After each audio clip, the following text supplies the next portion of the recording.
لله نحمده ونستعينه ونستغفره ونؤمن به ونتوكل عليه ونعوذ بالله من شرور أنفسنا ومن سيئات أعمالنا من يهده الله فلا مضل له ومن يضلل فلا هادي له وأشهد أن لا إله إلا الله وحده لا شريك له وأشهد أن محمدا عبده ورسوله أما بعد فإن خير الحديث كتاب الله وخير الهدي هدي محمد صلى الله عليه وسلم وشر الأمور محدثاتها وكل محدثة بدعة وكل بدعة ضلالة وكل ضلالة في النار. أعوذ بالله من الشيطان الرجيم. بسم الله الرحمن الرحيم. وأنفقوا مما رزقناكم من قبل أن يأتي أحدكم الموت فيقول رب لولا أخرتني إلى أجل قريب فأصدق وأكون من الصالحين ولن يؤخر الله نفسا إذا جاء أجلها والله خبير بما تعملون. محترم حاضرین، ہم بار بار اس بات کو دہراتے ہیں اور دہرا رہے ہیں کہ رمضان المبارک نزول قرآن کی مناسبت سے اللہ تبارک و تعالیٰ کی جانب سے ہمارے اور آپ کے لیے بطور انعام دیا گیا ہے. اس کو ماہ قرآن، ماہ مبارک اللہ تبارک و تعالیٰ بنا کر بڑی فضیلتیں اور بڑی برکات اس میں متعین فرما دی ہیں. ہم نے سنا کہ اللہ کے نبی صلی اللہ علیہ وسلم کا فرمان ہے، جو ہی ہلال رمضان نظر آتا ہے، چاند نظر آتا ہے، ویسے ہی جنت کے دروازے، رحمت کے دروازے کھول دیے جاتے ہیں، جہنم کے دروازے بند کر دیے جاتے ہیں اور شیاطین کو قیدی بنا دیا جاتا ہے، بندی بنا دیا جاتا ہے. اس کا مطلب ایک یہ ہوا کہ نیکی کا زور ہو جاتا ہے، اللہ تبارک و تعالیٰ کی رحمتیں عام ہو جاتی ہیں، برے لوگوں کو برائی سے رکنے میں سہولت اور آسانی ہو جاتی ہے، ان پر برائی کا زور کم ہو جاتا ہے. اللہ تبارک و تعالیٰ رمضان کے داخل ہوتے ہی نیکی کا ایک ماحول بنا کر ہمیں اور آپ کو دے دیتا ہے. اور روایتوں میں ہے کہ ہر رات اللہ تبارک و تعالیٰ بہت سارے لوگوں کو جہنم سے آزادی عطا فرماتا ہے. اس میں نیکیوں کا درجہ بڑھ جاتا ہے، اللہ کا اجر و ثواب اور زیادہ ہو جاتا ہے عام دنوں کے مقابلے میں، اس کی رحمت مزید جوش میں آ جاتی ہے. جب رمضان المبارک کا یہ معنی ہے، مطلب ہے، یہ اجر و ثواب ہے، اور پھر اللہ رب العالمین نے اس میں مزید کچھ عبادات اور اعمال مشروع کیے. اس کے دن کے روزے فرض کیے. ایک روزہ فرض روزے سے بھی ہٹ کر ہم نے سنا دروس میں کہ اللہ کے رسول صلی اللہ علیہ وسلم فرمایا کہ ایک روزہ کوئی شخص اخلاص کے ساتھ اللہ کے راستے میں رکھتا ہے، فی سبیل اللہ کا لفظ ہے، ایک روزہ اگر اللہ کے راستے میں رکھتا ہے تو یہ ایک روزہ اسے جہنم سے 70 سال کی دوری تک پہنچا دیتا ہے. 70 سال میں جتنا فاصلہ طے کیا جائے گا اتنا دور ہو جاتا ہے. ایک روزہ جو عام رمضان کا روزہ، نبی کریم صلی اللہ علیہ وسلم فرمایا من صام رمضان ایمانا واحتسابا غفر له ما تقدم من ذنبه. جو رمضان کے ماہ میں ایمان اور احتساب کے ساتھ ثواب کی امید رکھتے ہوئے، اللہ پر بھروسہ اور رسول پر یہ یقین کرتے ہوئے کہ یہ اس کا حکم ہے اور اللہ تعالیٰ اس حکم کو بجا لانے پر اجر و ثواب دے گا، اس نیت کے ساتھ اگر روزہ رکھ رہا ہے تو اس کے پچھلے گناہ معاف. پچھلے گناہ معاف یہ کوئی چھوٹی سی بات نہیں ہے. ہمارے لیے دنیا اور آخرت میں ساری پریشانیوں کی جڑ گناہ ہے. ہم نے گناہ معاف کروا لیے، اس کا مطلب اپنے آپ کو پریشانیوں سے بچا لیا. ہم متقی اور پرہیزگار ہو گئے. بار بار آپ سنتے ہیں لعلکم تتقون، روزے کی فرضیت کا مقصد یہ ہے کہ متقی بن جائیں. اب قرآن میں پڑھیے تو بتایا اللہ تبارک و تعالیٰ نے کہ ان تتقوا وتصبروا لا یضرکم کیدہم شیئا، اگر تم تقوی اختیار کرو، صبر کرو تو اللہ تعالیٰ دشمنوں کی چالیں تمہارا کچھ نہیں بگاڑ سکے گی. مسلمان آج خوف زدہ ہیں، ہمارے خلاف سازشیں ہو رہی ہیں عالمی سطح پر، اقوام متحدہ سے، حکومتی سطح پر، ڈپارٹمنٹ کی طرف سے، فلاں کی طرف سے ہم دہشت زدہ ہیں. اللہ تعالیٰ کہہ رہا ہے ڈرنے کی کوئی چیز نہیں ہے. ڈرنے کی چیز تمہارا گناہ ہے، اور اگر تم تقوی اختیار کر لو، صبر کرو تو لا یضرکم کیدہم شیئا، قرآن کا فرمان ہے، تو تم کو دشمنوں کی چالیں، سازشیں کوئی نقصان نہیں پہنچائے گی. ولو ان اهل القرى آمنوا واتقوا لفتحنا عليهم برکات من السماء والارض. اللہ تبارک و تعالیٰ نے کہا کہ اگر یہ بستی کے لوگ جن کو ہم نے ہلاک کیا، قوم نوح، قوم عاد، قوم ثمود، ان کا ذکر کرنے کے بعد سورہ اعراف میں کہا کہ یہ لوگ اگر ایمان لے آتے اور تقوی اختیار کرتے تو ہم ان پر آسمانوں اور زمین کی برکتوں کے دروازے کھول دیتے. تقوی اور ایمان ہوگا تو آسمان اور زمین کی برکت کے دروازے کھل جائیں گے. وَمَن يَتَّقِ اللَّهَ يَجْعَل لَهُ مَخْرَجًا، یہ بھی سورہ طلاق قرآن کی آیت ہے. جو اللہ کا تقوی اختیار کرے گا، ڈرے گا اللہ سے، ہاں شریعت کی پر عمل کرے گا. تقوی کا معنی کیا ہے؟ جن چیزوں کا حکم اللہ اور رسول نے دیا اسے بجا لانا، جن سے منع کیا ہے رک جانا. اللہ کہہ رہا ہے کہ جو ایسا کرے گا، وَمَن يَتَّقِ اللَّهَ يَجْعَل لَهُ مَخْرَجًا، اللہ اس کے لیے نکاسی کا، بچنے کا راستہ کھول دے گا. ہم اور آپ جس تکلیف میں ہو، پریشانی میں ہو، یہ قرآن کہہ رہا ہے. روحانی اسباب پر یقین ہونا چاہیے ہمیں کہ اگر ہم تقوی اختیار کریں گے تو تکلیف مصیبت سے نکلنے کا راستہ اللہ دے گا. وَيَجْعَل لَهُ مَخْرَجًا وَيَرْزُقْهُ مِنْ حَيْثُ لَا يَحْتَسِبُ، اور ایسے راستے سے اللہ تبارک و تعالیٰ روزی عطا فرمائے گا جس سے اس کو گمان بھی نہیں ہوگا. یہ قرآن کی 3-4 آیتیں میں نے بیان کی. تقوی اختیار کرو گے صبر کے ساتھ، دشمن کی چال نقصان نہیں پہنچائے گی. رمضان ہم کو متقی بنانے آیا ہے. ہم اگر متقی بن جائیں تو رمضان ہمارا یہ علاج کر دے گا، مسئلہ حل کر دے گا کہ دشمنوں کی چالیں بیکار ہو جائے گی اگر ہم واقعی متقی ہو جائیں. قرآن نے کہا تقوی اور ایمان ہے تو آسمان اور زمین کی برکتوں کے دروازے کھل جائیں گے. رمضان نے اگر ہمیں متقی بنا دیا تو آسمان اور زمین کی برکتیں ہمیں ملنا شروع ہو جائے گی. روزی روٹی اور معیشت کی جو رونا روتے ہیں، بے روزگاری، مفلسی، کنگالی، یہ مسئلہ حل ہو جائے گا تقوی اور ایمان سے. اگر ہم اللہ کی کتاب پر ایمان رکھتے ہیں تو اس کا مذاق نہیں اڑائیں گے، اس پر یقین کریں گے کہ اللہ نے کہا ہے ایسا ہی ہوگا. اگر تقوی ہے تو اللہ نے کہا کہ اللہ فرقان پیدا کر دے گا، حق اور باطل میں تمیز، صحیح اور غلط میں سمجھنے کی پہچان قرآن نے کہا. اسی طریقے سے اللہ تعالیٰ مصیبتوں سے نکلنے کا راستہ دے گا. وَيَرْزُقْهُ مِنْ حَيْثُ لَا يَحْتَسِبُ، اور ایسے راستے سے روزی دے گا جو ہم آپ سوچ نہیں سکتے. قرآن پھر آپ دوسرے دیکھیں، یہ تو دنیا کی باتیں ہیں. إِنَّ لِلْمُتَّقِينَ مَفَازًا حَدَائِقَ وَأَعْنَابًا وَكَوَاعِبَ أَتْرَابًا إِنَّ الْمُتَّقِينَ فِي ظِلَالٍ وَعُيُونٍ. یہ الگ الگ جگہوں کی آیتیں ہیں کہ متقیوں کے لیے کامیابی ہے. متقی پرہیزگار تقوی والے لوگ ہی چشموں میں ہوں گے، عیون میں اور نہروں میں ہوں گے، جنت کے باغات میں ہوں گے. یہ قرآن کی آیتیں ہیں، اللہ کے وعدے ہیں، اور یہ کوئی مذاق یا کھلواڑ کی باتیں نہیں ہیں. سنجیدہ، انتہائی یقینی باتیں کہ اگر ہم تقوی اختیار کرتے ہیں تو دنیا اور آخرت کی ساری چیزیں مل گئی. اور رمضان ہمیں متقی بنانے ہے. کیسے بنا رہا ہے؟ اللہ تعالیٰ نے اسٹیج سجا کر دیا ہمیں. رمضان المبارک ہمیں سدھارنے سنوارنے کا اسٹیج تیار کر کے دیتا ہے. ابھی سنا رحمت کے دروازے کھل گئے، جہنم کے دروازے بند ہو گئے، شیطان مقید ہو گئے، ہر روز جنت سے آزادی. دن میں روزہ فرض ہے، اس کی کتنی فضیلت ہے ہم جانتے ہیں. رات میں اللہ کے رسول نے فرمایا کہ قیام اللیل آپ کے لیے مشروع قرار دیا گیا.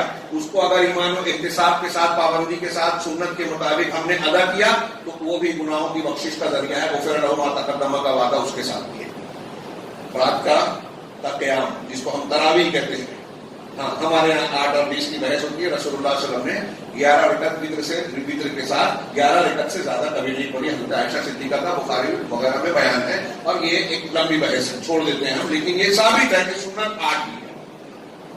تو قیام اللیل سنت کے طریقے پہ ہمارے یہاں کچھ لوگ سمجھتے ہیں کہ اس میں قرآن ختم کرنا کافی ہے یا ضروری ہے. لہذا بعض لوگوں نے شارٹ کٹ نکالا جنت کا کہ مہینے بھر کی تراویح 3 دن میں پڑھ لی، 1 دن میں پڑھ لی، 7 دن میں، کوئی 10 دن کی کا اہتمام کرتا ہے. نہیں، اللہ کے رسول نے فرمایا من قام رمضان، جو پورے رمضان کا قیام کرے. یہاں قرآن کے ختم کرنے کا ذکر نہیں ہے، پورے رمضان قیام کرنے کا ذکر ہے. اللہ کے رسول نے جماعت سے 3 دن پڑھائی تھی اور ہمیشہ پڑھتے تھے، وہ روایتیں ہم جانتے ہیں. تو خیر، رات کا قیام مصنون کیا. پھر اس کے علاوہ اس ماہ مبارک میں اللہ کے نبی جناب محمد رسول اللہ صلی اللہ علیہ وسلم کی سیرت طیبہ دیکھیے کہ جیسے جیسے آپ کا بیان اور قرآن حدیث کے الفاظ سے، احکامات سے پتہ چلتا ہے کہ جیسے جیسے رمضان کے ایام آگے بڑھتے جاتے ہیں، دن آگے بڑھتے جاتے ہیں، ویسے ویسے اس کی فضیلتیں، اجر و ثواب بھی بڑھتا جاتا ہے. چنانچہ اللہ اللہ کے نبی صلی اللہ علیہ وسلم اور صحابہ کرام کی زندگی کو ہم دیکھتے ہیں تو پتہ یہ چلتا ہے کہ رمضان کے دن جیسے جیسے آگے بڑھتے تھے وہ لوگ عبادت میں، خرچ میں، انفاق میں، نیکیوں میں اور اللہ تبارک و تعالیٰ کے لیے اچھے اعمال کرنے میں زیادتی کرتے جاتے تھے. جیسے جیسے رمضان آگے بڑھتے جاتے. ہمارا معاملہ اس کے الٹا ہے. شروع میں جوش ہے، بعد میں ٹھنڈے ہو گئے. تھوڑا سا عمل کر کے ہمیں لگتا ہے کہ ہم نے دین کے تقاضے کو پورا کر دیا. صحابہ کرام کو لگتا تھا کہ ہم جتنا بھی کرتے ہیں کم کرتے ہیں، دنیا اتنی کی جائے جتنی ضرورت ہے، زیادہ محنت کی جائے آخرت پر. ہمارا معاملہ کیا ہے؟ دنیا زیادہ سے زیادہ کمائی جائے اور تھوڑی سی محنت کی جائے اتنا جس سے ہمارا پیچھا چھوٹ جائے، فرض ادا ہو جائے، ثابت ہو جائے اتنا کہ اللہ کے پاس مجھے ملے، اتنا دین پر عمل کرنے. تو نبی کریم صلی اللہ علیہ وسلم اور صحابہ رمضان کے ایام جیسے جیسے آگے بڑھتے تھے نیکیوں میں محنت مشقت کرتے تھے. نبی کریم صلی اللہ علیہ وسلم اتنی محنت کرتے تھے کہ جیسے آخری عشرہ پہنچتا، آخری عشرے میں داخل ہونے کے ساتھ آپ گھر بار سے بھی کٹ کر مسجد میں اعتکاف کرتے تھے. جس سال آپ کی وفات ہوئی اس سال آپ نے 20 دن کا اعتکاف کیا. ایک سال رمضان المبارک کا آخری عشرے کا اعتکاف چھوٹ گیا تو آپ نے شوال میں اعتکاف کیا. اعتکاف اللہ کی عبادت کے لیے مسجد میں رہنا، گھر بار سے کٹ جانا، یہ خلوت شرعی ہے. وہ تصوف والی رہبانیت والی خلوت جائز نہیں ہے اسلام میں. یہ شرعی ہے جو محدود دینوں کے لیے ہے. نبی کریم صلی اللہ علیہ وسلم کا یہ معمول تھا اور آپ کی یہ سیرت ہمارے اور آپ کے لیے درس ہے. حضرت ابن عباس رضی اللہ تعالیٰ عنہ بخاری شریف کی روایت فرماتے ہیں کہ کانا رسول اللہ صلی اللہ علیہ وسلم اجود الناس. رسول اللہ صلی اللہ علیہ وسلم لوگوں میں سب سے زیادہ سخی تھے. لوگوں میں سب سے زیادہ سخی تھے. وَكَانَ أَجْوَدُ مَا يَكُونُ فِي رَمَضَانَ. آپ ایسے عام حالات میں تو سب سے زیادہ سخی تھے ہی. آپ کی سخاوت رمضان المبارک میں سب سے زیادہ شباب پر ہوتی ہے اور سب سے زیادہ بڑھ جاتی. سخاوت اللہ کے راستے میں خرچ کرنا. آپ کتنے سخی تھے؟ صحیح مسلم کی ایک روایت ہے کہ ایک شخص آیا، اس نے اسلام قبول کیا.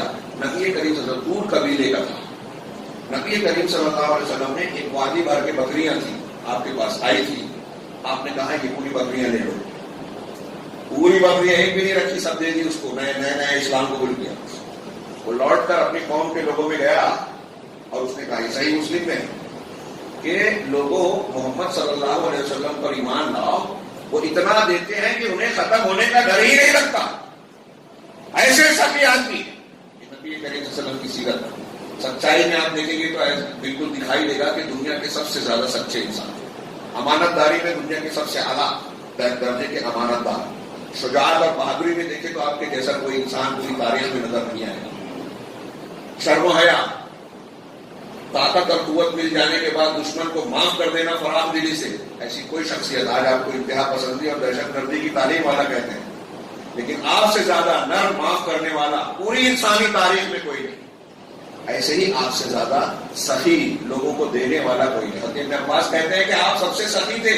ایک مرتبہ گھر میں آپ نے بکرا یا بکری کٹوائی اور کہا کہ لوگوں کو بانٹو، صدقہ خیرات کرو، دو غربا اور مساکین پہ دو.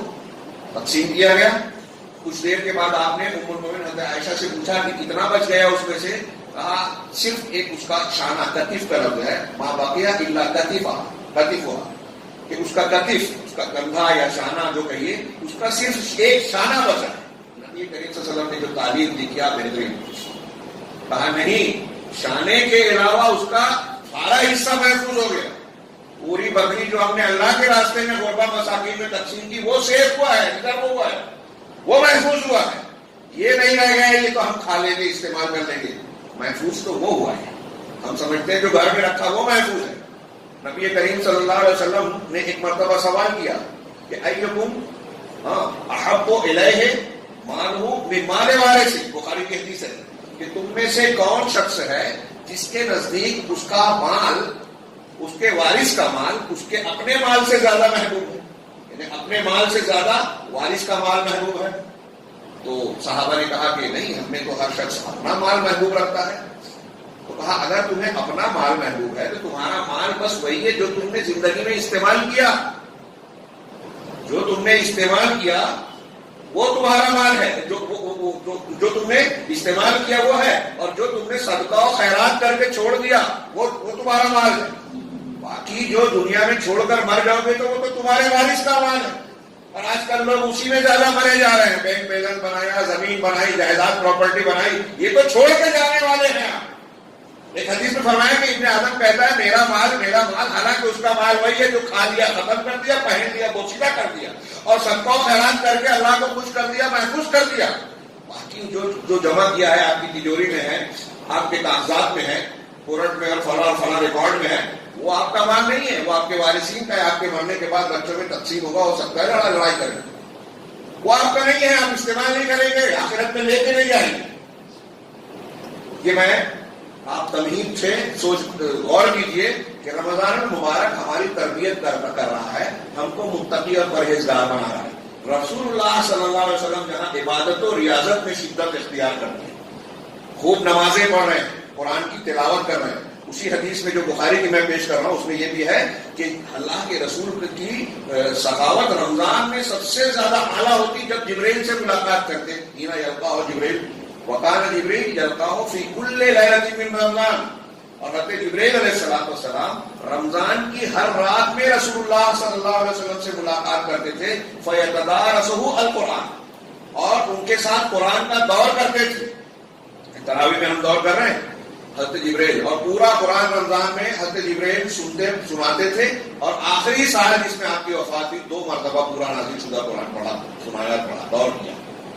اس وقت جب آپ جبریل سے ملتے تھے، اس حدیث میں حضرت ابن عباس کہتے ہیں، تو آپ تیز ہوا سے بھی زیادہ سخی ہوتے تھے. یہ رمضان سخاوت. میں نے رمضان کی نیکیوں میں ایک انفاق کو بطور خاص آج کے جمعہ کی نصیحت. انفاق بہت اہم چیز ہے. آج اس بحث کو آگے بڑھانے سے پہلے غور کریں کہ دنیا میں جو فساد، جھگڑے، بیماریاں، ہمارے آپس کے بھائی بھائی کے جھگڑے، بھائی بہن کے جھگڑے، حقوق کو مارنے کا معاملہ ہے، کس وجہ سے ہے؟ مال کی محبت، دنیا کی محبت. اللہ تبارک و تعالیٰ نے رسول اللہ صلی اللہ علیہ وسلم سے زکوٰۃ و صدقات کے ذکر میں سورۃ توبہ میں کہا خذ من اموالہم صدقۃ تطہرہم وتزکیہم بہا، کہ آپ لوگوں سے ان کے مال سے صدقہ زکوٰۃ دیجیے جس سے ان کی تطہیر کیجیے اور تزکیہ کیجیے.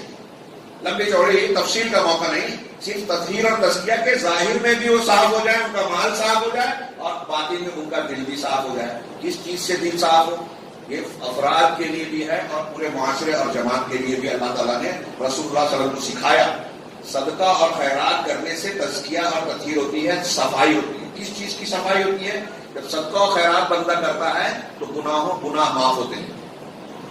گناہ معاف ہوتے ہیں. گناہوں کو معاف کرنے کا ایک بہت بڑا ذریعہ ہے صدقہ و خیرات. کفارے کی شکل میں آپ دیکھیے صدقہ کیا جائے. آپ لوگوں پر رحم کریں، اللہ آپ کا رحم کرے. آپ لوگوں کی مدد کریں، اللہ آپ کی مدد کرے. ابھی روایتیں کچھ میں پیش کروں گا. تو صدقہ و خیرات گناہوں کو مٹاتا ہے. پھر صدقہ و خیرات سے انسان کے اندر مال کی محبت اور دنیا کی محبت کمزور پڑتی ہے، اس کی صفائی ہوتی ہے. لالچ کا علاج ہوتا ہے، حرص کا علاج ہوتا ہے، آخرت کو ترجیح دینے کا جذبہ پیدا ہوتا ہے، اور خسیس اور ہلکے گھٹیا قسم کے اخلاق کا خاتمہ ہوتا ہے. وہ برائیاں، سماجی برائیاں جس کی وجہ سے آپس میں ایک دوسرے سے اناد، بغض، حسد، لڑائیاں ہیں. یہ نیچے سے آپ اپنے گھر سے دیکھیے، ہمارے سماج اور معاشرے میں گھر میں ایک بھائی اپنی بہن کو اس کا حق نہیں دے رہا ہے، شوہر بیوی شوہر کا حق نہیں دے رہی. ایسے بہت سارے معاملات ہیں. ایک دوسرے سے حسد جلن، مال کے اشتراک کی وجہ سے بھائی کا دشمن بن گیا. حسد جلن ہے، کورٹ میں کیس چل رہے ہیں بعض گھروں میں، سگے رشتے داروں میں. ہمارے گھروں سے لے کے بین الاقوامی سطح تک ملٹی نیشنل کمپنیز اور عالمی جو ادیوگ پتی اور بڑے بڑے لوگ ہیں آج دنیا کو مارکیٹ کے طور پر اپنے قبضے میں کرنا چاہتے ہیں، اور اس کی وجہ سے انتہائی بے مروت، بے رحم بن گئے. ابھی جو کورونا کا معاملہ چلا، اس میں عام طور سے ایک رجحان یہ ہے، صحیح ہو یا غلط، لیکن صحیح کی طرف زیادہ رجحان جاتا ہے کہ یہ ایک تجارتی سازش تھی. اس میں ویکسین بیچنا، دنیا پر کنٹرول کرنا، لوگوں پر کنٹرول کرنا، اس کے پیچھے مقصد تھا. تو دنیا کے کمانے کے لیے لوگوں کی جان سے کھیلا گیا، لوگوں کو خوف اور دہشت میں مبتلا کیا گیا. مال کی محبت انسان کو کہاں تک لے جاتی ہے؟ ایک سود خوری اسی لیے شریعت میں منع کی گئی ہے. آپ کے والد کا آپریشن ہے، سیریس ہے، بھائی کے دوست کے پاس گئے کہ میرے والد کا آپریشن ہے، 1 لاکھ روپیہ قرض دے دیں. وہ سوچے گا 1 لاکھ اس کو دوں گا تو میرا بڑھے گا نہیں، ہو سکتا ہے جو ملنا ہے وہ بھی مشکل سے ملے گا، میں کیوں دوں اسے. کہا یار ابھی بہت کام ہے، ضرورتیں ہیں، یہ ہے وہ ہے، میرا یہ کام ہے، میں نہیں دے سکتا. بے مروتی آ گئی. باپ اس کا مر رہا ہے لیکن ہمدردی نہیں آ رہی ہے. کیوں؟ یہاں لگ رہا ہے کہ پیسہ گھٹ جائے گا یا ایک لمبی مدت تک پھنسا رہے گا. ماں کی یہ محبت انسان کو جانور بنا دیتی ہے. اور سارے ہمارے سماج اور معاشرے میں جو فساد ہیں، جھگڑے ہیں، مسائل ہیں، اسلام کے اور دین سے زیادہ ہمارے نزدیک دنیا ہو گئی ہے. میں نے جیسا کہ ابھی کہا کہ ہم یہ سوچتے ہیں کہ دنیا کے لیے ہماری ڈیوٹی، ہمارا کام، ہماری کمائی، ہماری دکان یہ زیادہ ہے. ابھی رمضان دیکھیے کتنے مسلمان ہیں. رمضان جو نیکیاں اور جنت کمانے کا موسم ہے، یہ لوگوں کے دنیا کمانے کا موسم ہو گیا ہے. کوئی پھل والا ہے، کوئی کپڑے والا ہے، کوئی فلاں ہے. ہماری خواتین اور مائیں بہنیں جو ہیں وہ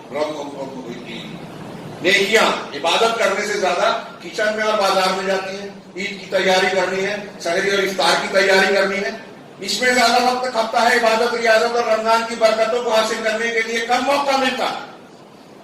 یہ ہمارا مزاج ہے. نبی کریم صلی اللہ علیہ وسلم کے مزاج کی روشنی میں دیکھیے، اللہ تبارک و تعالیٰ نے رسول اللہ صلی اللہ علیہ وسلم نے جو تربیت دی، جو تعلیم دی کہ آپ سخاوت رمضان میں اختیار کیجئے، تو اللہ کے رسول کے بارے میں ہم اور آپ کہہ سکتے ہیں کہ آپ سب سے سخی تھے. آپ پورا مال خرچ کر دیتے تھے. گھر میں ایک ڈلا ہے، نماز پڑھی، فوراً باہر گئے، واپس آئے، کہا کیا بات ہے نماز پڑھ کے آج آپ فوراً باہر گئے. کہا میرے گھر میں ایک سونے کا ڈلا آ کر رکھا ہوا تھا، سے میں بھول گیا تھا، یہاں سے نکل کے گیا، صدقہ کر کے آ کے پھر بیٹھ رہا ہوں. یہ نبی کریم صلی اللہ علیہ وسلم کا عمل ہے. ہم سوچیں گے نبی کا ہے. اللہ کے رسول صلی اللہ علیہ وسلم نے جب یہ تعلیمات دی تو صحابہ کرام اور تابعین کا، اس سماج کا مزاج دیکھیے آپ. وقت بہت ہی کم ہے. میرے ہاتھ میں جو کاغذات ہیں اس میں 20 واقعات ہیں، آیتیں اور حدیثیں ہیں صحابہ اور سلف کی. کون سا پیش کروں کون سا نہیں، نمونے کے 2-4، اور ہو سکتا ہے آپ نے سنا. مثال کے طور پہ رسول اللہ صلی اللہ علیہ وسلم کے پاس مہمان آیا، آپ نے گھر میں پوچھوایا. اپنی کئی بیویاں تھیں، ہر بیوی کے گھر میں پوچھا کہ کھانے کا کچھ سامان ہے کیا. کسی بھی گھر میں اللہ کے رسول صلی اللہ علیہ وسلم کے کھانے کا سامان نہیں تھا. سوچئے تھوڑی دیر کے لیے، سید المرسلین جناب محمد رسول اللہ صلی اللہ علیہ وسلم. آج کوئی غریب ہے دل میں شکوہ کرتا ہے کہ اللہ نے مجھے نہیں دیا. دیکھیے ہمارے رسول صلی اللہ علیہ وسلم اپنی بیویوں کے گھر پوچھ رہے ہیں ایک مہمان کو کھلانے کا کھانا نہیں ہے. اتنا غریب آج کوئی ہے ہمارے یہاں؟ اتنا مسکین ہے کوئی؟ آپ نے پوچھا صحابہ سے، موجود کہ کوئی ہے جو میرے مہمان کی ضیافت کرے؟ ابو طلحہ رضی اللہ تعالیٰ عنہ نے کہا میں. لے گئے، گھر میں داخل ہوئے، مہمان باہر ہیں. بیوی ام سلیم حضرت انس رضی اللہ تعالیٰ عنہ کی والدہ بہت فضیلت والی خاتون ہے. مائیں بہنیں ان کی زندگی کو پڑھے، بڑا اچھا سبق ہے ان کی زندگی. کہا کہ اللہ کے رسول صلی اللہ علیہ وسلم کے مہمان کو لایا ہوں، گھر میں کھانے کے لیے ہے. کہا بس اتنا کھانا ہے جس سے ہمارا بچہ کھا سکے، ہمارے لیے بھی نہیں ہے. تو کہا ٹھیک ہے ایک کام کرو، میں مہمان کو گھر میں بلاتا ہوں، دسترخوان پہ بٹھاتا ہوں، چراغ کو بجھا دینا تاکہ اسے دکھائی نہ دے. کھانے والی پلیٹ یا جو برتن ہوگا وہ ان کے سامنے رکھ دینا، بچے کو بہلا بسلا کے سلا دینا. ہم ایسا ظاہر کریں گے کہ ان کے ساتھ ہم بھی کھا رہے ہیں. تھوڑی دیر کے لیے تصور کیجیے، ہمارے گھر میں اتنا ہی کھانا ہے جتنا ایک آدمی کھا سکتا ہے. کیا ہم خود بھوکے رہے ہوئے دوسرے کو پلانے کا تصور کر سکتے ہیں؟ ایک خاتون بھی ہے، اس میں صحابی ہے، رسول کا مہمان، ایسا ہی کیا. بچہ رو رہا تھا، بہلا پھسلا کے. یہ بخاری وغیرہ میں ہے روایت، آپ نے سنا ہے، لیکن اس کو بطور واقعہ مت سنیے. اس تناظر میں غور کیجیے کہ ان کا معاملہ بھی ہماری طرح انسان، وہ بھی تھے، بچوں سے محبت ان کو بھی تھی، وہ بھی اسی دنیا کی مخلوق تھے. کیا وجہ تھی؟ ان کے یہاں ایسی قربانی کا جذبہ ہے.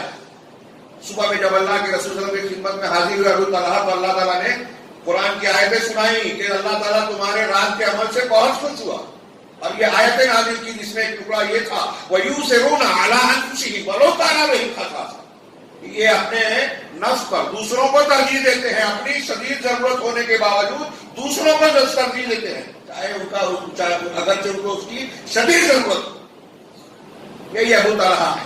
قرآن کی آیت نازل ہوئی لن تنالوا البر حتی تنفقوا مما تحبون، نیکی کے اعلیٰ مقام کو تم نہیں پہنچ سکتے جب تک کہ اپنی محبوب چیز کو اللہ کے راستے میں خرچ نہ کرو. ہمارے یہاں ایک محاورہ بولتے ہیں ہندوستان میں، مری مرغی اللہ کے نام. جو کپڑا پھٹ گیا ہم نہیں پہننا چاہتے وہ غریب کو دے دو، جو کھانا بدبودار ہو رہا ہے، باسی ہو گیا ہے، کھانے کے لائق نہیں ہے تو وہ غربا کو دے دو. اسلام یہ مزاج دیتا ہے کہ جو آپ پسند کرتے ہو وہ اللہ کے راستے میں دو، تب نیکی ملے.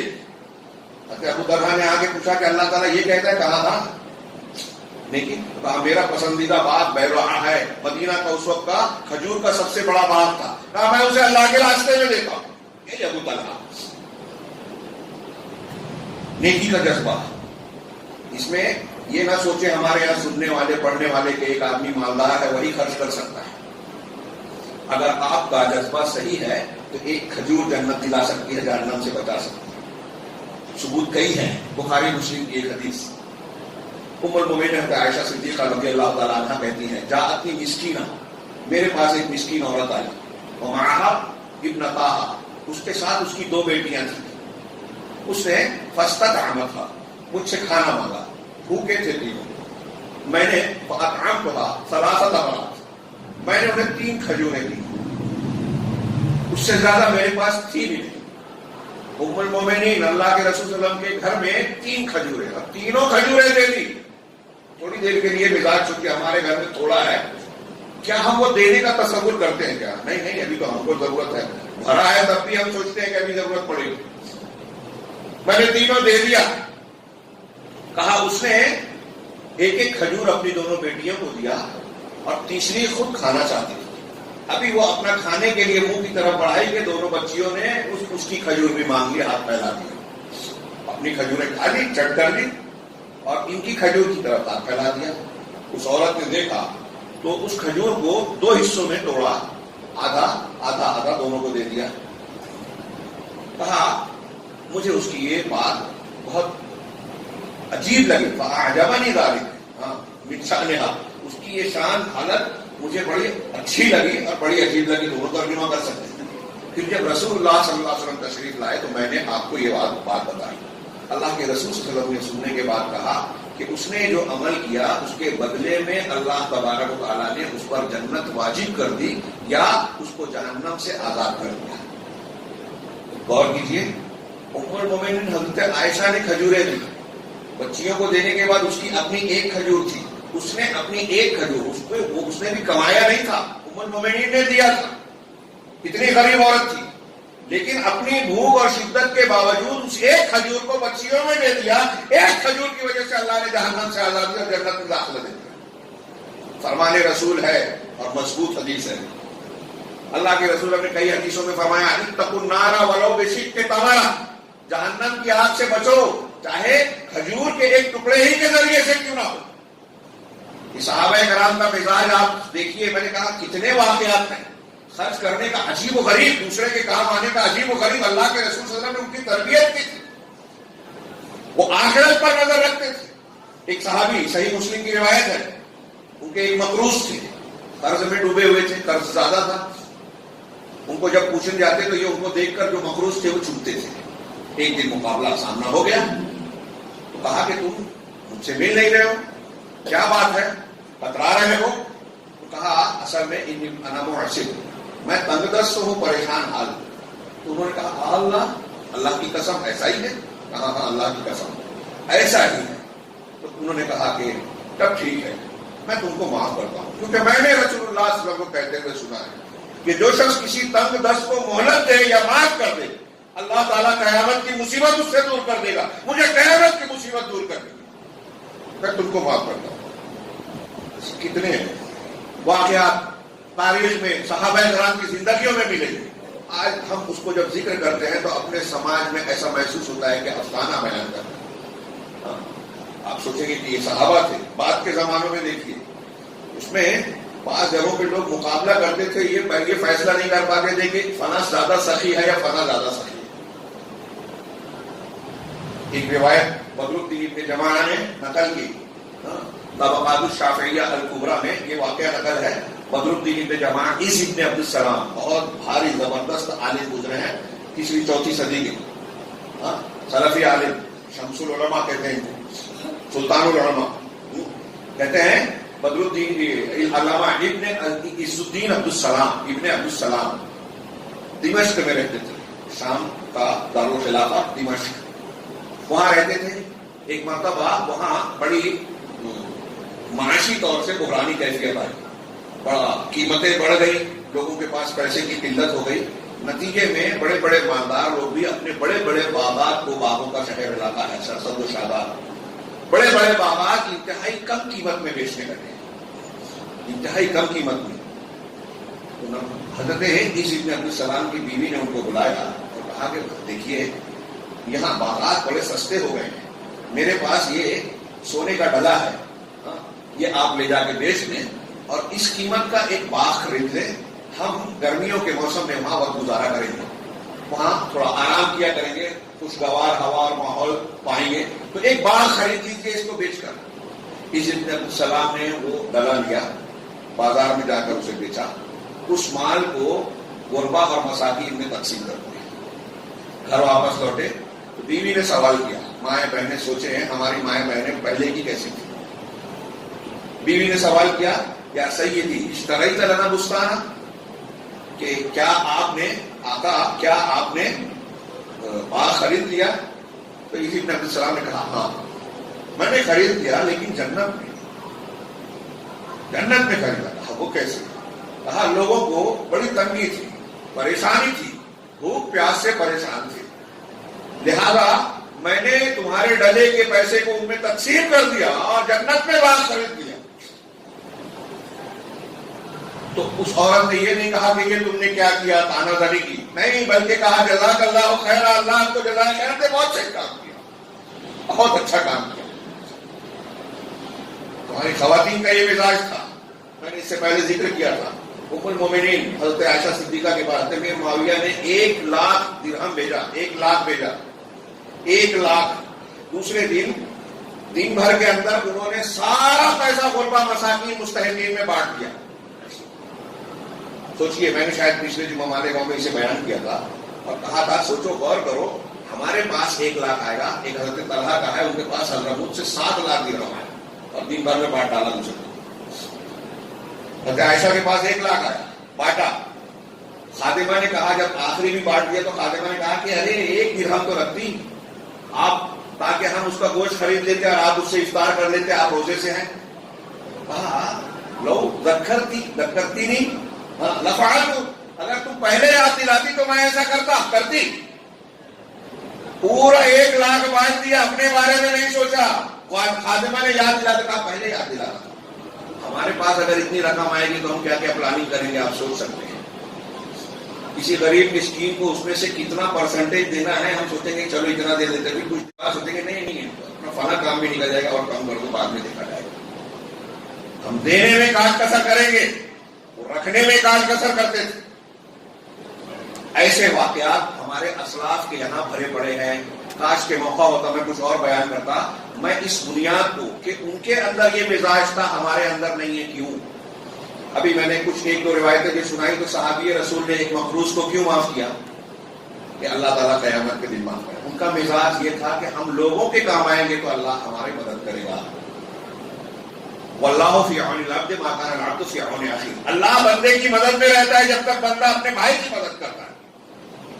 نیکی اللہ کی رضامندی اور رحمت حاصل کرنے کا یہ ذریعہ ہمارے گھروں میں ہے، پڑوس میں ہے، ارد گرد سماج میں ہے۔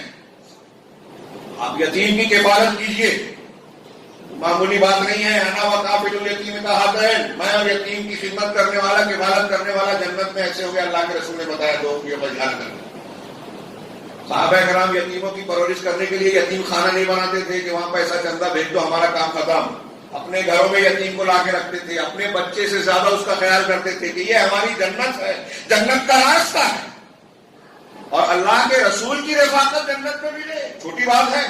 یتیم کی دیکھ بھال کریں گے ان کو وہ ملے گا جنت میں، اللہ تعالیٰ کا ساتھ ملے گا، اللہ کے رسول صلی اللہ علیہ وسلم کا ساتھ ملے گا، یہ چھوٹی بات نہیں ہے۔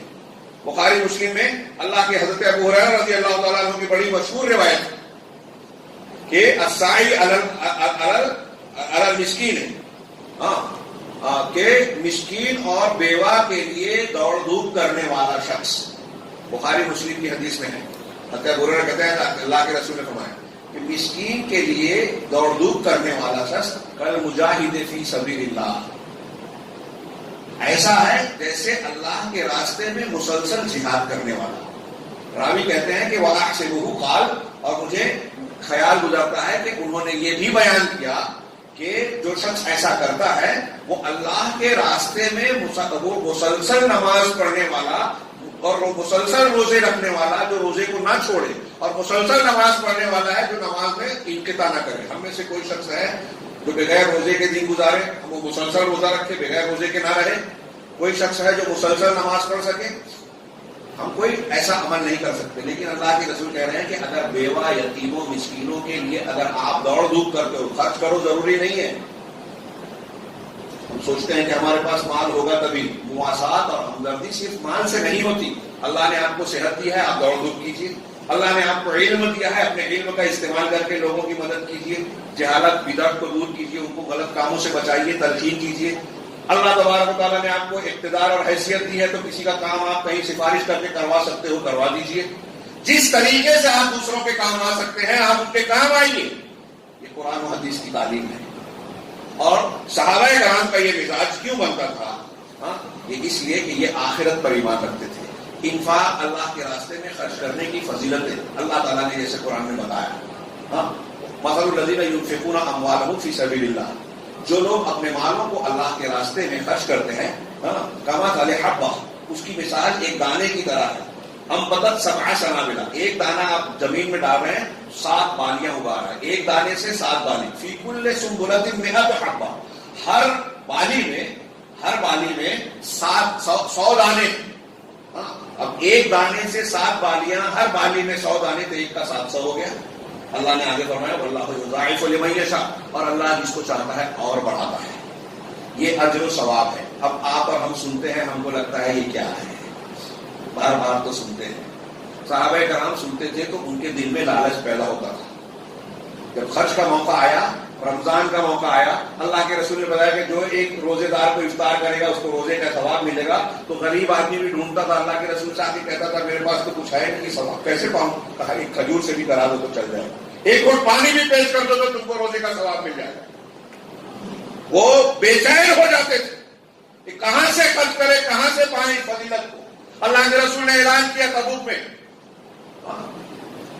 تو کوئی شخص جو ہے وہ رات میں جا کے محنت مزدوری کر رہا ہے، محنت مزدوری کر کے جو صبح میں جو مزدوری ملی پوری کھجور لا کے پیش کر، آدھی گھر لے گئے، آدھی چھوڑ دیا، ایک ساتھ 2 سال میں ایک ساتھ گھر، ایک ساتھ یہاں۔ حضرت بکر نے پورا گھر کا اثاثہ لا کے پیش کر دیا، عمر فاروق نے آدھا گھر پیش کر دیا، عثمان غنی نے 200 گھوڑے، 200 اونٹ، مہا ساز و سامان دیے، عبدالرحمان بن عوف اور بعض صحابہ نے ہزاروں کلو کھجور، کئی سواریاں، کافی سونا دیا۔ ان کے یہاں معاملہ یہ تھا کہ یہ نیکی کا، اللہ تبارک و تعالیٰ سے جنت لینے کا موسم آیا ہے تو اس کو زیادہ سے زیادہ استعمال کیا جائے۔ اب ان کا یہ مزاج تھا، کیوں؟ ہمارا یہ مزاج بنتا جا رہا ہے کہ دنیا کے پیچھے بھاگے ہیں، دنیا کمائیں، دنیا کی لذت کی چیزیں، ہماری عورتیں، ہمارے بچے، اچھے سے اچھا موبائل ہو، گھر میں ٹی وی ہو، فریج ہو، فلاں ہو، ڈما ہو۔ جنت کی خواہش سے زیادہ یہ دنیا کے اسباب کی خواہش ہمارے یہاں۔ اس کا علاج کرنے کے لیے کاش کے وقت ہوتا، میں 2-4 آیتیں پڑھ رہا ہوں کہ صحابہ کا مزاج کیا تھا اور ہمیں بھی اسی مزاج کو بنانے کی ضرورت ہے، اور رمضان سے بہتر اس کی تربیت کا کوئی موقع نہیں ہے۔ مال کی محبت کی بجائے ہم آخرت کو سمجھیں۔ کیوں صحابہ کرام کیا پاگل تھے؟ 1 لاکھ آ رہا ہے، دوپہر تک اس کو بانٹ دیا۔ ہم چالاک ہیں، وہ بے وقوف تھے۔ آج کوئی اگر آدمی ایسا کرے کہ اس کے پاس بہت سارا پیسہ ہے، غربا مساکین میں بانٹ دے تو کہیں گے پاگل ہے۔ یہ پاگل پر نہیں ہے، اگر آخرت کے لیے ہے۔ ان کا ایمان تھا ان آیتوں کو۔ میں نے جو پہلی شروع میں آیت پڑھی، سورہ منافقون کی بڑی مشہور آیت، وَأَنفِقُوا مِمَّا رَزَقْنَاكُم مِّن قَبْلِ، اس سے پہلے اللہ نے کہا کہ تمہارے مال اور اولاد تمہارے لیے فتنہ ہے، آزمائش ہے۔ اللہ نے فرمایا آگے وَأَنفِقُوا مِمَّا رَزَقْنَاكُم مِّن قَبْلِ أَن يَأْتِيَ أَحَدَكُمُ الْمَوْتُ، کہ جو ہم نے تمہیں روزی عطا کی ہے اس کو خرچ کرو اس سے پہلے کہ تم میں سے کسی شخص کے پاس موت آئے۔ موت آ جائے اس سے پہلے خرچ کرو۔ ایک روایت ہے بخاری مسلم کی، اللہ کے رسول صلی اللہ علیہ وسلم کے پاس ایک شخص آیا اور اس نے پوچھا ای الصدقۃ افضل، کون سا صدقہ اللہ کے راستے میں خرچ کرنا کون سا افضل ہے؟ تو اللہ کے رسول صلی اللہ علیہ وسلم نے کہا کہ ان تصدق وانت شحیح صحیح، تم صدقہ اس حال میں کرو کہ تم صحیح ہو اور ضرورت مند ہو. مطلب میرے پاس کوئی آدمی آئے یا جب صدقے کی ضرورت ہو اور میں صدقہ کر رہا ہوں، میرے صحت مند ہوں، مطلب وہ پیسہ میں استعمال کر سکتا ہوں اور میں اس کا ضرورت مند ہوں، میں چاہتا ہوں، خواہش رکھتا ہوں کہ یہ پیسہ میرے پاس رہے. انت شحیح صحیح، تم اس کے خواہش مند ہو، لالچ رکھتے ہو اور صحت مند ہو. تأمل الغنا وتخشى الفقر، تمہاری حالت یہ ہو کہ تم کو غنا کی امید ہو کہ میں اگر یہ پیسہ رکھوں گا تو میرے پاس مال رہے گا، اور فقر کی کا خوف ہو کہ اگر دے دوں گا تو میرے اندر میرے پاس محتاجگی آئے گی. ایسی حالت میں خرچ کرو، یہ ہے بڑا افضل صدقہ. آگے اللہ کے رسول نے فرمایا کہ تم ایسے حالات میں پہلے وقت سے پہلے خرچ کر دو. ایسا نہ ہو کہ جب تمہارا آخری وقت آئے، موت کا وقت قریب آ جائے تو تم یہ کہنے لگو ھذا لفلان ھذا لفلان ھذا لفلان وقد صار لفلان. جب مرنے لگو تو یہ بولو کہ ارے میرے مال میں سے تھوڑا یہ اس کو دے دینا، یہ اس کو دے دینا، یہ اس کو دے دینا، یہ اس کا رہے گا. اللہ کے رسول نے کہا کہ اب تمہارے صدقے سے کوئی فائدہ نہیں ہوگا. اب تو تم مر رہے ہو، مرنے کے بعد دوسروں کا ہونا ہی ہے، فلاں کا ہونا ہی ہے، تم کو کیا بولنے کی ضرورت، پھر تم کو فائدہ نہیں دے گا. اللہ تعالیٰ نے کہا وَأَنفِقُوا مِمَّا رَزَقْنَاكُم مِّن قَبْلِ أَن يَأْتِيَ أَحَدَكُمُ الْمَوْتُ، موت کے آنے سے پہلے تم اللہ کے راستے میں خرچ کرو.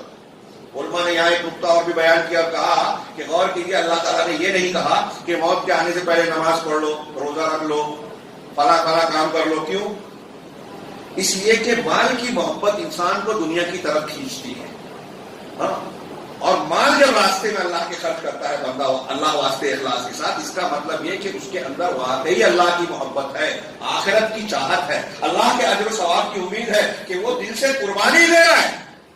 زکات بندے کی اس طرح سے تربیت کرتا ہے، مال کو صاف کرنے کے ساتھ ساتھ انسان کا دل بھی صاف کرتا ہے. اور آج ہمارے سماج کو، ہمارے گھروں کو، ہمارے افراد کو، پوری دنیا کو اس تعلیم کی بڑی شدید ضرورت ہے کہ مال سے زیادہ انسانی ہمدردی کو اہمیت دی جائے، لوگوں کے کام آیا جائے، اور یہ دنیا میں سود حاصل کرنے کی بجائے یہ کیا جائے کہ اللہ تعالیٰ نے جو سود رکھا ہے کہ ایک کا بدلہ 700 بلکہ اس سے بھی زیادہ، وہ سود جائز ہے جو اللہ دے گا قیامت میں. تھوڑی سی نیکی ہم نے کیا، جنت دے گا جس کا کوئی مول نہیں ہے، جس کا کوئی تصور ہم نہیں کر سکتے. تو اللہ کے رسول نے کہا کہ قرآن میں اللہ نے کہا کہ موت کے آنے سے پہلے اللہ کے راستے میں خرچ کرو. من قبل ان یأتی احدکم فیقول، تب وہ کہنے لگے رب لولا اخرتنی الی اجل قریب، کہ پروردگار ایسا کیوں نہیں ہے کہ تو قریب کی کسی مدت تک مجھے جو ہے مؤخر کر دے، فاصدق واکن من الصالحین، تاکہ میں صدقہ و خیرات کروں اور نیک لوگوں میں شامل ہو جاؤں. واکن من الصالحین، نیک لوگوں میں شامل ہو جاؤں. اللہ نے فرمایا وَلَن يُؤَخِّرَ اللَّهُ نَفْسًا إِذَا جَاءَ أَجَلُهَا، اللہ تبارک و تعالیٰ کسی نفس کو مزید موقع نہیں دیتا، مؤخر نہیں کرتا جب اس کا طے شدہ موقع آ جاتا ہے، مقررہ وقت آ جاتا ہے. ایک آیت اور پڑھوں، سورہ بقرہ کی آیت الکرسی سے تھوڑا پہلے یا اس سے بالکل پہلے والی آیت پڑھیے آپ. اللہ نے فرمایا یا ایھا الذین آمنوا، اے ایمان والو، انفقوا، خرچ کرو، مما رزقناکم، جو کچھ ہم نے تم کو دیا ہے، من قبل ان یأتی یوم لا بیع فیہ ولا خلہ، اس دن کے آنے سے پہلے جس میں لین دین نہیں ہوگا، کوئی لین دین نہیں ہوگا، ولا خلہ، کوئی سودا نہیں ہو پائے گا، اور نہ دوستی ہوگی، دوستی یاری ہوگی، ولا شفاعہ، اور نہ کوئی سفارش ہوگی، والکافرون هم الظالمون، اور کافر لوگ ہی ظالم ہیں. دیکھیے اللہ تعالیٰ خرچ کرنے کے ساتھ آخرت کو یاد دلاتا ہے. ہاں، اور یہ آخرت ہی سامنے رہے گی تو ہم سدھریں گے، ورنہ نہیں سدھریں گے. آخرت کا یہ تصور قرآن نے بار بار بار بار دہرایا ہے.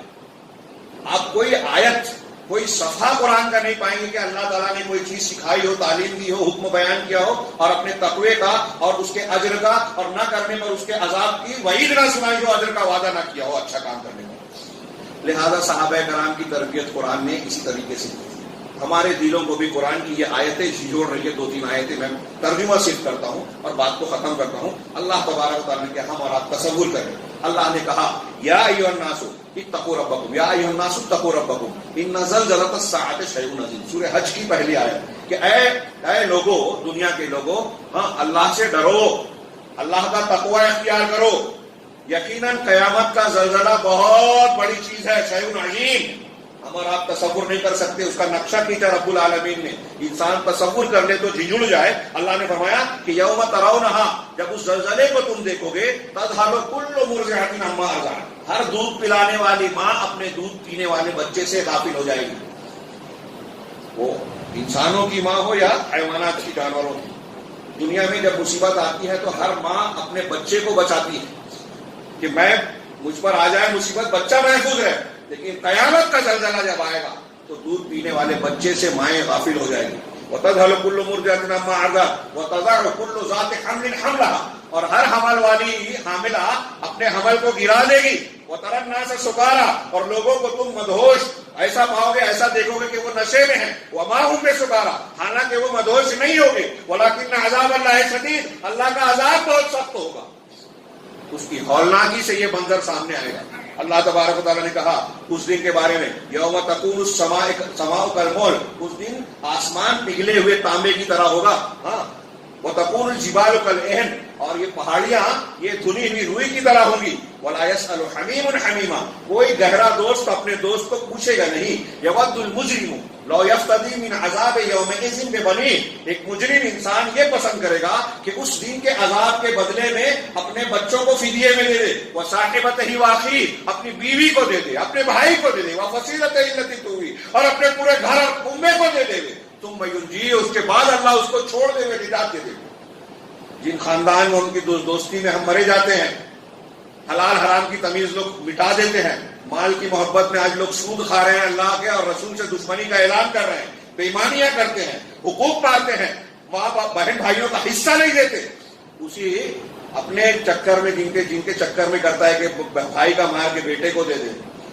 قیامت کے دن چاہے گا کہ وہ بیٹا اللہ لے لے، بیوی لے لے، مجھے چھوڑ دے۔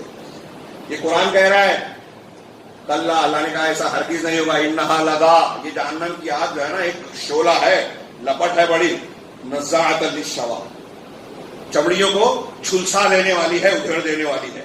اللہ تبارک و تعالیٰ نے ایک جگہ فرمایا وَكَيْفَ تَتَّقُونَ إِن كَفَرْتُمْ يَوْمًا يَجْعَلُ الْوِلْدَانَ شِيبًا، اس دن تم کیسے بچو گے اگر تم نے کفر کیا، اللہ کی ناشکری کی، اس کا انکار کیا، اس کی باتوں کو نہیں مانا، تو کیسے بچو گے؟ وہ دن جس دن بچوں کو، وہ دن جو ہے بچوں کو بوڑھا بنا دے گا۔ قیامت کی ہولناکی ایسی ہوگی کہ بچے بوڑھے ہو جائیں گے۔ قرآن نے ایک جگہ کہا، سورہ بقرہ میں ہے، دو جگہ پر، وَاتَّقُوا يَوْمًا لَا تَجْزِي نَفْسٌ عَن نَفْسٍ شَيْئًا، اس دن سے تم ڈرو، تقوی اختیار کرو، جس دن کوئی نفس، کوئی ہستی کسی ہستی کے کام نہیں آئے گی۔ یہ ہمارے یہاں لوگ تصور پھیلا کر جھوٹا غلط تصور پھیلا رکھا ہے کہ پیر صاحب کو کہ ہاتھ پر بیعت کر لو، فلاں آدمی کو مان لو، یا اللہ کے رسول کی محبت کا زبان سے اعلان کرو، اتباع اطاعت عقیدہ صحیح ہو کہ نہ ہو، بدعت ہو، شرک ہو، کچھ بھی ہو، رسول کا دامن پکڑ لیں گے، بچا لیں گے، ہمارے وسیلہ بن جائیں گے۔ اللہ کہہ رہا ہے کہ اس دن صرف کوئی نفس کسی کے کام نہیں آئے گا۔ اس حدیث کو یاد کیجیے، موقع نہیں ہے، جس میں اللہ کے رسول صلی اللہ علیہ وسلم نے اپنے قریبی رشتہ داروں کو خطاب کر کے کہا، اے عباس چچا، اے صفیہ میری پھوپھی، اے فلاں اے فلاں، آخر میں کہا اے فاطمہ بنت محمد سلیلی من مالی ما شئت، میرے مال سے جو چاہتی ہے مانگ لے، لا اغنی عنک من اللہ شیئا، قیامت کے دن اللہ کے سامنے میں تیرے کام نہیں آؤں گا۔ اپنی سگی بیٹی سے کہہ رہے ہیں، جنت کی عورتوں کی سردار سے، رسولوں کا سردار کہہ رہا ہے کام نہیں آؤں گا، ہم سمجھ رہے ہیں فلاں فلاں بچا دے گا۔ اللہ نے کہا اس دن سے بچو جب کوئی نفس کسی نفس کے کام نہیں آئے گا۔ وَلَا يُقْبَلُ مِنْهَا شَفَاعَةٌ، اور نہ ہی کوئی سفارش قبول کی جائے گی، اللہ کی اجازت کے بغیر کوئی سفارش کر ہی نہیں سکتا، اور اجازت بھی جس کو دی جائے گی اس کے لیے نہیں کر سکتا جس کے لیے اجازت نہیں ملے گی۔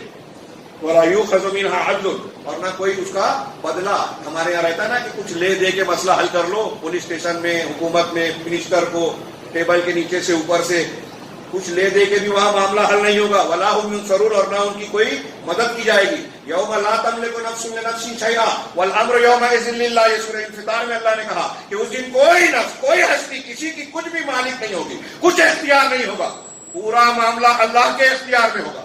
کتنی زیادہ نفسی نفسی کا عالم ہوگا، انبیاء کہیں گے نفسی نفسی نفسی، اور آدمی کا فَإِذَا جَاءَتِ السَّاعَةُ، آپ ہر دم سنتے ہیں اور یہ سنتے رہنا چاہیے، دہراتے رہنا چاہیے، کبھی نہیں بھولنا چاہیے کہ قیامت کا دن کون سا ہولناک دن ہوگا۔ فَإِذَا جَاءَتِ السَّاخَّةُ، جب یہ چیخ آ جائے گی، یوم یفر المرء من اخیہ، اس دن آدمی اپنے سگے بھائی سے بھاگے گا، وَأُمِّهِ وَأَبِيهِ، اپنی ماں سے باپ سے بھاگے گا، وَصَاحِبَتِهِ وَبَنِيهِ، اپنی بیوی اور بچوں سے بھاگے گا، لِكُلِّ امْرِئٍ مِّنْهُمْ يَوْمَئِذٍ شَأْنٌ يُغْنِيهِ، ہر آدمی کی ایسی حالت ہوگی کہ دوسرے سے بے نیاز اور غافل ہوگا، بھاگے گا. کیسا سخت منظر ہوگا. اللہ نے فرمایا الاخلاء یومئذ بعضهم لبعض عدو الا المتقون، کہ گہرے دوست متقیوں کے علاوہ دنیا کے گہرے دوست قیامت کے دن ایک دوسرے کے دشمن بن جائیں گے. اللہ نے فرمایا یوم یعض الظالم علی یدیہ، یہ وہ دن ہوگا جب ظالم آدمی اپنے ہاتھوں کو اپنے دانتوں سے کاٹے گا. یقول یا لیتنی اتخذت مع الرسول سبیلا، کہے گا کہ کاش میں رسول کو اپنا ساتھی اور دوست بنایا ہوتا. یہ آخری آیت پیش کر رہا ہوں، حالانکہ بہت ساری آیتیں ہیں، لیکن یاد دہانی کے طور پر، تربیت کے طور پر، رمضان المبارک کے اس مہینے میں ہم قرآن کی تلاوت کرتے ہیں. ان مضامین کو سمجھ کر پڑھیے، غور کیجیے. یہ اللہ کا کلام ہے، کوئی مذاق نہیں ہے، کہانی قصہ نہیں ہے. یہ ایسی ہی بات نہیں ہے کہ ہم نے سن لیا گزر گئی بات، یہ ہونا ہی ہے. یہ اللہ تبارک و تعالیٰ کا فیصلہ ہے. اللہ نے فرمایا، جو آخری آیت پڑھو، یوم یعض الظالم، ظالم آدمی اپنے دانتوں سے اپنے ہاتھ کاٹے گا. علی یدیہ یقول یا لیتنی اتخذت مع الرسول سبیلا، وہ کہے گا کہ کاش میں رسول کو اپنا دوست بنایا ہوتا، ان کے راستے پر چلا ہوتا. میں اس کی تشریح کرتے ہوئے کہتا ہوں لوگ برا نہ مانیں، لیکن حقیقت میں لمبی چوڑی بات کا وہ مختصر سا جواب ہے، تشریح ہے کہ کاش میں اہل حدیث ہوتا. وہ کہے گا اہل حدیث کا مطلب مسلکی یا فرقہ بندی کے طور پہ نہیں، قرآن حدیث پہ چلنے والا، قرآن حدیث کو ماننے والا. میرا عقیدہ، میرا منہج، میرا دین رسول کے طریقے پر ہوتا. فلاں بزرگ، فلاں دانشور، فلاں انجینئر، فلاں غامدی، فلاں وہ اس کو اتنے لائک کرنے والے ہیں، اس کو اتنے پسند کرنے والے ہیں، اس کے پیچھے بھاگ رہے ہیں. نہیں، کہے گا کہ کاش میں نے رسول کا ساتھ پکڑا ہوتا، آپ کے راستے پر چلا ہوتا. یا ویلتا لیتنی لم اتخذ فلانا خلیلا، ہائے افسوس، کاش میں نے فلاں کو اپنا خلیل اور دوست نہ بنایا ہوتا. دنیا میں جس کے پیچھے چل کر مرے جا رہے ہیں، فلاں پیر صاحب، فلاں بزرگ، فلاں کو کروڑوں لوگ لائک کر رہے ہیں، ٹی وی چینل پہ روز آتا ہے، اس کے پیچھے بھاگ رہے ہیں. قیامت کے دن کہے گا کاش میں فلاں کو خلیل نہ بنایا ہوتا، رسول کو ساتھی بنایا ہوتا. جس کو ساتھی بنایا وہ کیا کیا؟ لقد اضلنی عن الذکر بعد اذ جاءنی، اس نے میرے پاس ذکر آ جانے کے بعد مجھ کو گمراہ کر دیا. بات چلی تھی کہاں سے؟ صدقہ و خیرات، رمضان المبارک کی بابرکت ساعتوں کا صحیح استعمال، عبادت، ریاضت، انفاق، اعتکاف، اللہ کی عبادت میں دن بدن محنت بڑھانا، اور یہاں تک پہنچی. یہ چیزیں ایک دوسرے سے میں مربوط مانتا ہوں کہ رسول اللہ صلی اللہ علیہ وسلم کا نمونہ ہے، صحابہ سلف کا نمونہ ہے، مردوں کے ساتھ خواتین کا نمونہ ہے کہ ان کے دل میں جب آخرت کا یہ یقین، جو منظر کشی ہم نے پڑھی، اس کے علاوہ جنت اور جہنم کا ذکر ابھی باقی ہے، وہ انشاءاللہ آخری عشرے میں ہم کریں گے. ان چیزوں کو انہوں نے یقین کے طور پر لیا تو اس کی زندگی پر، ان کی زندگیوں پر اس کے اثرات پڑے. آج ہمارے ذہن و دماغ سے یہ عقیدہ بہت کمزور ہو چکا ہے، ہماری تربیت میں بڑی کمی ہے. ہم رمضان کے یا دوسرے عبادتیں کرتے ہیں، اس میں عادت کا پہلو زیادہ ہے، عبادت کا پہلو کم ہے، دیکھی دیکھا زیادہ ہے، خلوص کم ہے. یہ جو میں کہہ رہا ہوں اس کی دلیل یہ ہے کہ ہمارے سماج اور معاشرے میں جو برائیاں ہیں، حرام خوری ہے، دھوکہ دہی ہے، دشمنیاں ہیں، ایک دوسرے سے ہمارے دل کٹے ہوئے ہیں، بیوی بچے، بھائی بہن اور شوہر بیوی ایک دوسرے سے کچھ نہ کچھ حق تلفیاں کرتے ہیں، خیانتیں کرتے ہیں، حق ادا نہیں کرتے. یہ ساری برائیاں اس بات پر دلالت کرتی ہیں کہ ہم اللہ تبارک و تعالیٰ کے ان وعیدوں پر، قیامت کے ان مناظر پر یقین نہیں رکھتے. اگر قیامت کے ان مناظر پر یقین رکھیں گے تو صحابہ کرام کی طرح ہو جائیں گے. آخری قول حضرت حسن بصری کہتے ہیں کہ مومن کی حالت اور ایک منافق کی حالت میں کیا فرق ہوتا ہے. مومن، حضرت حسن کہتے ہیں کہ مومن آدمی نیکیاں کرنے کے باوجود ڈرتا رہتا ہے کہ کہیں ایسا تو نہیں اللہ رد کر دے، نیکیاں کر کے بھی ڈرتا ہے. اور منافق آدمی گناہ کا کام کرتا ہے اور مطمئن رہتا ہے کہ میں بچا رہوں گا. یہ فرق کہاں سے آتا ہے؟ اسی ایمان کی بنیاد پر. رمضان کے ان فضیلت والے دنوں میں آپ اور ہم ان دین کی ان آیت کو سمجھیں. ہمیں مرنا ہے. میں نے جو آیت پڑھی کہ موت آنے سے پہلے خرچ کریں، سوچئے اس وقت کی قیمت کو اندازہ لگائیے. وہ اس وقت مرنے والا یہ کہے گا کہ اللہ میری موت کو تھوڑا سا ٹال دے، تھوڑا سا ٹال دے. اپنے آپ کو وہاں رکھیے، دوسروں کو نہیں کہ میں مر رہا ہوں، میری موت کا وقت آ گیا. تھوڑی دیر کے لیے سوچیے میں مر رہا ہوں. اب اس وقت آپ کو ابھی پتہ چل جائے کہ مرنے والا ہوں تو آپ کیا کیا کرنا چاہیں گے؟ کیا کیا کرنا چاہیں گے کہ مرنے سے پہلے میں یہ کر لوں، یہ کر لوں، یہ کر لوں. کچھ آئے گا خیال ابھی سوچیے. اور اللہ نے منظر کشی کی کہ موت کا جب وقت آئے گا اور بندہ یہ کہے گا کہ مجھ کو تھوڑا سا ٹائم دے دے اور موت کو پیچھے کر دے، تو اللہ کہے گا وَلَن يُؤَخِّرَ اللَّهُ نَفْسًا إِذَا جَاءَ أَجَلُهَا. جب وقت مقررہ آ جاتا ہے تو اللہ کسی نفس کو، کسی جان کو مؤخر نہیں کرتا. کسی کو ایک لمحہ بھی جو مقررہ سانس ہے اس میں اضافہ نہیں کرتا. اب یہاں سوچیے وقت کی کتنی اہمیت ہے. یہ وقت جو ہم کو زندگی کی شکل میں ملا ہے، اور یہ وقت جو رمضان المبارک کی قیمتی اور انتہائی زبردست ساعتوں کی شکل میں ملا ہے، یہ ہمارا اور آپ کے لیے سب سے بڑی نعمت ہے. اس کا صحیح استعمال کریں. اللہ تبارک و تعالیٰ نے گناہ گاروں کے لیے، کافروں کے لیے، سرکشوں کے لیے انتہائی شدید اور ہولناک عذاب تیار کر رکھا ہے، لیکن اللہ عذاب ہمیں دینا نہیں چاہتا. ہم خود اگر عذاب کی طرف لپکیں تو کیا کریں؟ اللہ نے فرمایا لا ما يفعل الله بعذابكم ان شكرتم وآمنتم. اللہ تم کو عذاب دے کر کیا کرے گا اگر تم شکر گزار بن جاؤ اور ایمان والے بن جاؤ. اللہ تعالیٰ سے دعا ہے کہ وہ ہمیں شکر گزار اور ایمان والے بندوں میں شامل کرے. رمضان المبارک کی مبارک ساعتوں میں پروردگار اس کی فضیلتوں کو اپنے دامن میں سمیٹنے کی ہمیں توفیق عطا فرمائے، اور اس ماہ مبارک میں ان خوش نصیب لوگوں میں ہمیں شامل فرمائے جن کو اللہ تبارک تعالیٰ جہنم سے آزادی عطا فرماتا ہے. اقول قولی ھذا واستغفر اللہ لکم ولسائر المسلمین. بارک اللہ لنا ولکم فی القرآن المجید ونفعنا وإیاکم بالآیات والذکر الحکیم. انہ تعالی جواد کریم